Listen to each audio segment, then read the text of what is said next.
disappointment of not making the team. Simone Manuel has the U.S. record in the 50m freestyle.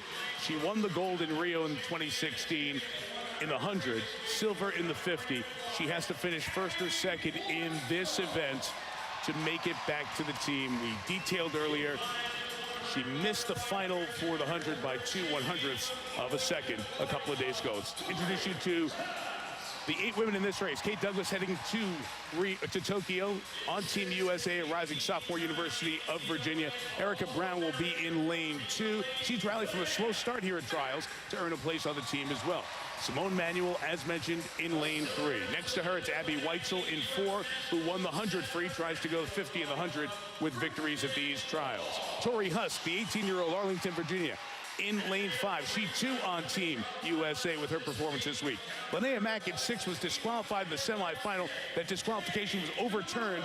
Review got back in and made it to the final. So she is in lane 6. Gretchen Walsh's sister Alex is already going there. She's trying to find a place to Tokyo with her sister in lane 7. Katie Duluth is in lane 8, the 24-year-old from Grosse Pointe, Michigan, in her 3rd final in these trials. Rowdy, what are you going to watch with Simone Manuel in this race? If she can get off the block. The one thing she's always done, Mike, is nail the finish. So I'm not worried about that for her, but she's got to get off this block and break out well. That's the bottom line.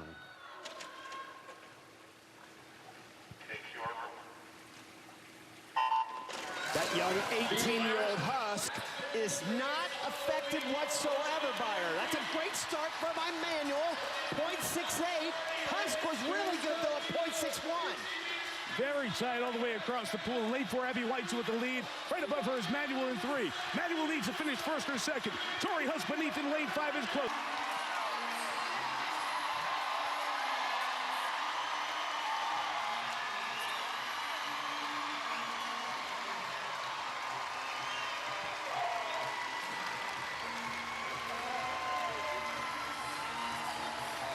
Landmark gold medalist in the 100m free in Rio 5 years ago.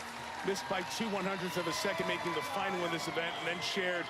She missed 3 weeks of training in early April, diagnosed with overtraining syndrome. It's been a challenging and emotional time. The delay in the games. Also, as she talked about very openly, being a black female athlete in America, especially in this sport, a difficult and lonely place. She was fighting through depression, anxiety, insomnia, all of those things. Got back in the pool, trained through the disappointment of not making it in the 100. Thus the emotion and the incredible positive energy from all of her competitors and everyone else who you see here, some of those who she has trained with at Stanford as well. Simone Manuel going to Tokyo, returning on Team USA. The start, it all boiled down to her getting off the blocks and making sure she reacts well. The clean entry, that's the second part of things. And then you've got to nail that breakout, the single most important part of this whole race, and she did it. Oh my goodness, she did it. Isn't that spectacular? I can't overstate this enough. This team, this USA team, men and women, cannot wait for Simone Manuel to join this team. Oh, I mean, she means everything. From in the pool, she just won this 50 free, but also what she can do outside of it. And how close was that? 23/100 separated 2 through 8 going in, and that was close as well. By 1/100th of a second, Simone Manuel, one of the faces of the games in Rio, is going to the games in Tokyo. Abbey Weitzeil already won the 100. She's in the 50 as well. And Simone Manuel standing by with Michelle. Oh, Simone, seeing your face at the finish line, it looked like relief. What did you feel? I just had to take a moment to praise God. I mean, this year has been difficult, especially the last couple months, but before I dove in, I felt like it was my moment, and I'm so thankful for the blessings that God has given me. What made you think that right before you got off the blocks?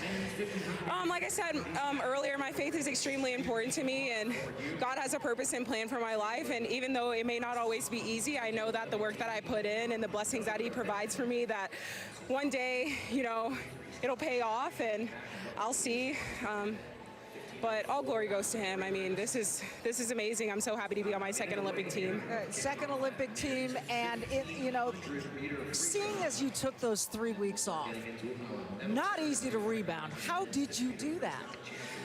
Like I said, it really was my faith. It really drove me to keep going. I kept getting signs from God to keep going and keep pressing forward, and I'm a person that doesn't quit. My family has instilled that fire in me, and so I knew that even though the task wasn't easy, I had to finish it. We saw Abbey hugging you. What did she say to you? She said she was so proud of me. I mean, I've gotten so much support from so many people over the past week, knowing that the 100 was a tough loss for me, and they said that they still wanted me to make the Olympic team. So I felt like I had to do it for God, myself, and so many others who are supporting me and just want to see me do well in the sport. The fans showed that they were really behind you. And now, finally, you get to sign that drum, Simone. Yes. Simone Manuel, bound for Team USA.